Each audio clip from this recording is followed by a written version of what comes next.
Boa tarde, pessoal. Obrigado pela disposição de vocês e o tempo de conversar com a Guitar Co-op. Eu queria perguntar a vocês como é que vocês começaram com o violão, como é que surgiu esse interesse em vocês tocarem violão? Começo eu? Claro. Você pode começar o daí também. Não, acho bom começar com o Sérgio, porque... Eu comecei... Ele começou antes? Exatamente. Comecei um dia antes. Um dia? Um dia.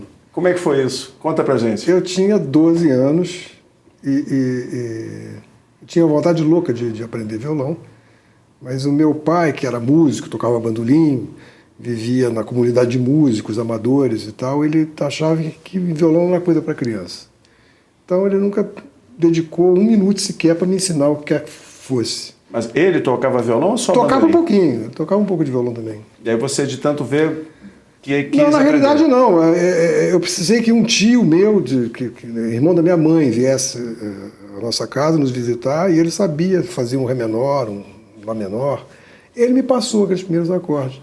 Só eu fazendo aqueles acordes, mostrando para meu pai que eu sabia tocar no tempo, que fez com que ele parasse um pouquinho e... então vem cá, me acompanha aqui nisso aqui. Ele tocou uma valsinha, daquelas valsas antigas, que eu consegui acompanhar bem e tal, e ele ficou empolgadíssimo.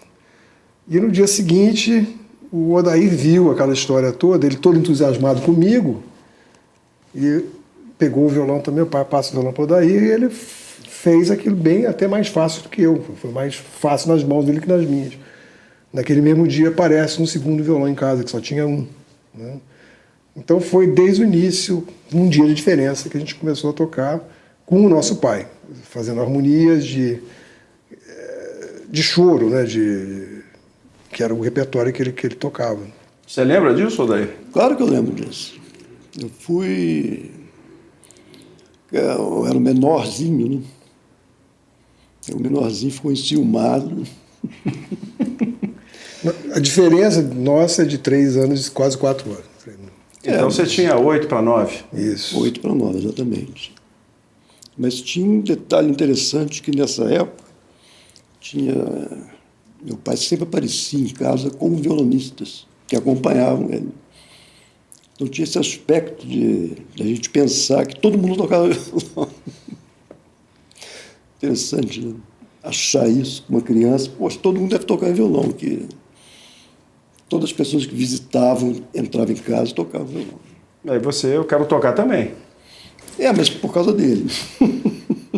A rivalidade, olha só. Entendi. Mas o que é interessante também é que a gente queria que o nosso pai desse mais atenção, mas ele vivia mais fora de casa do que ali, realmente no ambiente familiar, com essa coisa de música, sempre seresteiro e tal. A partir do momento que ele viu que a gente podia suprir aquela parte dos acompanhantes, ele não saiu mais de casa. Aí passou a ser o contrário. A gente queria que ele saísse. E não, ele ficava ali naquela secura de nos ensinar e começou a fazer coisas que ele fazia tudo de ouvido, né? Aquelas passagens obrigatórias de choro. Ele passava uma das passagens por daí, ele fazia a parte de terça, colocava eu para fazer as terças e tal. E a gente Tudo de ouvido? Tudo de ouvido. E a gente foi evoluindo ali. Ele tinha um repertório muito extenso. A gente nem sabe como ele aprendeu aquilo, porque ele só podia fazer aquilo nos fins de semana. Ele pegava tudo de ouvido, tinha um ouvido absurdo. E ele tocava o repertório do Jacó, o repertório do Valdir Azevedo, do Altamiro Carrilho. Ele tocava umas 400 músicas. O que era, para um amador, assim, um negócio absurdo. E as coisas complicadas. Tinha aquela coisa natural, né? E a gente foi aprendendo aquele repertório e até aparecer pessoas aqui de São Paulo, na época a gente morava em Ribeirão Preto, amigos que ele tinha de São Paulo que foram visitá-lo, aí viram a gente tocar e disseram, esses meninos têm que tocar com o Jacó. Com o Jacó? E acabou acontecendo. Acho que a gente não tinha nem um ano que a gente tinha começado aquela escola de choro. 10 meses depois de ter começado, a gente estava no Teatro Record tocando com o Jacó Bittencourt. Nossa. No programa Boa Saudade, da Elisete Cardoso. Na época que o Jacó estava no auge da carreira dele. Foi, na realidade, um pouco antes. O Jacó faleceu em 69, eu acho. Aquilo deve ter sido em 67 ou 66, talvez. E aquilo, na realidade, você entrar no Teatro Record, cheio, 2 crianças, aquilo foi a glória, né? A gente começou no alto, achando que é maravilhoso, a gente quer fazer isso. Né? Como era tocar com o Jacó? Você lembra, Odair, desse dia? Lembro muito bem. O Jacó até fez uma brincadeira comigo, que a gente tocou, naquele tempo, um choro. E ele fez uma brincadeira comigo, que ele disse, olha, eu vou comer... Não, sofre porque queres. Não me lembro. Então a gente tinha que tocar o sofre. Porque ele disse assim, ele ia perguntar ao Odair, que era o pequenininho, qual música vamos tocar agora? E eu tinha que dizer, sofre porque queres. Pô, tão pequenininho já sofrendo. Aí era a piada que ele tinha engatilhada. Eu estava de calça curta. Né? Um frio terrível aqui em São Paulo. E ele, obviamente, tocava uma barbaridade. Ah, sim. O Jacó no auge dele mesmo. O programa Boa Saudade com Elisete Cardoso. Vocês tocaram outras vezes com ele ou só essa Não, foi noite? só essa vez. O Altamiro Carrilho estava lá também, nesse mesmo dia. A gente se encontrou com o Jacó nos bastidores e o acordo era, se ele curtisse o que a gente fazia, a gente ia para o palco. Então não era nem certo que vocês iam tocar com ele? Não. A gente veio para cá e foi para os bastidores. Lá a gente tocou com ele, tocou com o Altamiro. A gente conhecia o repertório, né? Então dava para o gasto. E ele levou a gente para o palco aquela de noite. Mas vocês, nessa época, sempre acompanhando os choros? Sim. Não tinham ainda uma preocupação de tocar os dois como duo? Nem podia, né? Porque a gente não tinha nenhum ano de instrumento. A gente estava realmente cru. E sem informação nenhuma também, né? De duo de violão. Essa história Isso aconteceu em 65. Em 66, a gente mudou de Ribeirão Preto para São João da Boa Vista. E lá, uma cidade menor, tinha uma grande personalidade do violão, que tinha sido amigo do Barrios, que era o José Lanzac. E o José Lanzac tinha formado uma comunidade de alunos ali, e um dos alunos dele era o José Lopes, que foi nosso primeiro professor de violão. Aquela história de sagreiros, aquelas coisas de tentar ler música e não sei o quê. Só que ele era muito cru, ele sabia muito pouco. Então ele estava com 2 meninos que podiam suplantá-lo assim rapidamente. Em 2 semanas já podia fazer mais do que ele fazia. E a gente acabou ficando sem professor, né, naquela época. Mas a gente começou a aprender um pouco do repertório que se chamava clássico, que era mais orientado para a música latino-americana mesmo. Então era Barrios, era Abel Fleury, era toda a guitarra latina. E o Odair começou a absurdamente aprender as coisas do Barrios com 9 anos de idade. Por que Barrios, Odair, nessa época? Olha, eu não decidia nada. Só começou a tocar e foi? Não, mas quem escolhia para mim, nem me lembro. Foi o José Lopes que sugeriu que a facilidade dele era tamanha. Eu falei assim, por que não experimenta isso? Então era Toquei Catedral, a imagina? Catedral. tocou Choro da Saudade. O Odair tocava... O Choro da Saudade, aquela passagem, com aquela mão pequena, aquele baixo, cada vez mais longe. Existem gravações dessa época. Nós temos gravações domésticas lá. O que o Odair tocava aos 9 anos de idade era um absurdo. Eu tocava bem melhor que agora. Né? Era bem mais fácil de tocar naquela época. Mas não tinha que pensar nada, pegava o violão e tocava. A gente já estava no meio espontâneo, porque a música que se praticava lá em casa era essa coisa tradicional do choro. Minha mãe cantava muito. Então tinha aquele ambiente de música popular mesmo, brasileira, antiga, lá dentro de casa. Então era o repertório dos anos 40, 50, isso que rolava, e é o que a gente conhecia. E aquela coisa espontânea de você acompanhar acompanhar canções. E para você dar esse passo extra, que é vamos aprender violão clássico, Nosso caso não foi de uma maneira tradicional, né? A gente saiu de uma coisa muito na base do ouvido, né? Diretamente para os braços da Monina, né? E isso aí foi um Como é que vocês saíram do interior de São Paulo para Rio de Janeiro, Monina Távora? As coincidências da vida, né? Ele conhecia alguém em Ribeirão Preto, que esse alguém gostava de violão, conhecia a gente, falou, tem uns meninos aqui. E esse jornalista conhecia os Abreu. Lembra o nome desse jornalista? Eu lembro, Omar Terra, ele era jornalista do Globo. E ele sabia da Monina, da presença da Monina, citou para o nosso pai, olha, tem um professor.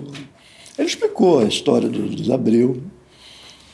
E o nosso pai, eu acho que a gente já tinha vindo aqui. Em São Paulo já?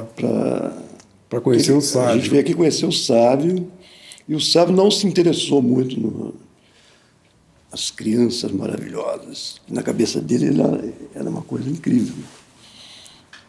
E ele ficou assim, magoado com o Sábio. E quando ele soube da Monina, vamos lá visitar. Bom, então, 68, vocês chegam no Rio de Janeiro, vindos do interior de São Paulo, encontram Monina Távora. Você lembra do primeiro dia, Odair? Lembro muito bem que a Monina nos ouviu, mas ela quis fazer um teste. E ela deu várias partituras. E disse, foi assim, né? Pediu para a gente voltar. Uma semana. Nos deu um prazo de uma semana. Ah, vocês não tocaram no primeiro dia para ela? Tocamos, o repertório que a gente tocava, que era... que a gente fazia. Ela não entendia bem aquele repertório. Ela falou, não, toca essas outras coisas aqui. Você lembra exatamente o que vocês tocaram nesse dia? Tinha coisas da Renascença, Royce, né? Eu não lembro exatamente, mas eram peças curtas, mas que era um repertório que a gente não tinha familiaridade nenhuma. Ela queria ver como a gente saía num repertório que não fosse aquele tradicional que a gente estava conhecido. Tinha o hábito de fazer. Mas antes de vocês pegarem essa partitura das músicas, vocês chegaram lá tocando para ela. Vocês lembram quais foram ou não? A gente tocava Machatuca do Mozart. Mas a gente só tocou em duo, né? Exatamente. É. Eu comecei a fazer uns segundos violões para tocar com ele. Mas tocava assim, a disparada do Vandré. Entendi. Tinha chorinho no meio, a gente fazia aquela mistura toda. E ela achou aquilo abominável. Ela disse assim, não pode fazer isso. Você tem que... Vamos ver como vocês saem com isso aqui. Nos deu música renascentista, não sabia o que era, um pouco de música barroca. Mas a gente tinha uma intuição muito forte. A gente leu aquilo e voltou lá tocando mais ou menos decente. Né? E aí, nessa segunda vez, o que aconteceu? Aí foi nessa vez que ela disse, o fenômeno Abreu se repete. Assim, a gente... Aí meu pai Principalmente o nosso pai. Ele ficou hiper feliz, né? Ele ficou numa felicidade toda. Ele falou assim, então, como a gente faz para que eles tenham aula com a senhora? Seria bom se fosse uma vez por semana. Ele, tá bom, a gente vem, a gente muda para cá. Aí vocês mudaram. Mas a gente mudou. Não é incrível isso? E começaram a ter aula toda semana de um pai em função dos filhos, acreditar nisso. Né? Eu fico mais impressionado com isso que com a gente. Mas ele não tinha a vida dele em São Paulo? Como é que ele fez? Mudou toda a vida dele? Tudo. Completamente. Assim, numa fase, ele já tinha uma certa idade também. Que coragem. Meu pai era relojoeiro. Então ele tinha o seu próprio negócio lá no interior de São Paulo. E ele foi para o Rio, acabou arrumando emprego, foi trabalhar para outras pessoas, né? Claro. Até poder se estabelecer de novo. Todos achavam ele louco. Né? Os amigos diziam, que isso, seu Jorge? Tá louco. Mas eles tinham orgulho de dizer, meus filhos vão ser concertistas. Ele achava aquilo o máximo. Só que ele não sabia que poderia demorar tanto. Mas e aí? Aí começa a aula com a Monina, e aí? O que acontece nas primeiras aulas? As aulas eram separadas ou sempre em duo? Sempre em duo. Ela determinou desde o início que nós, diferentemente dos Abreu, deveríamos ser sempre um duo. Por que isso? Não, ela dizia que os Abreu tinham a sua marca a sua forma de fazer as coisas e um formato de apresentar concertos onde eles eram solistas e duo, que é a verdade.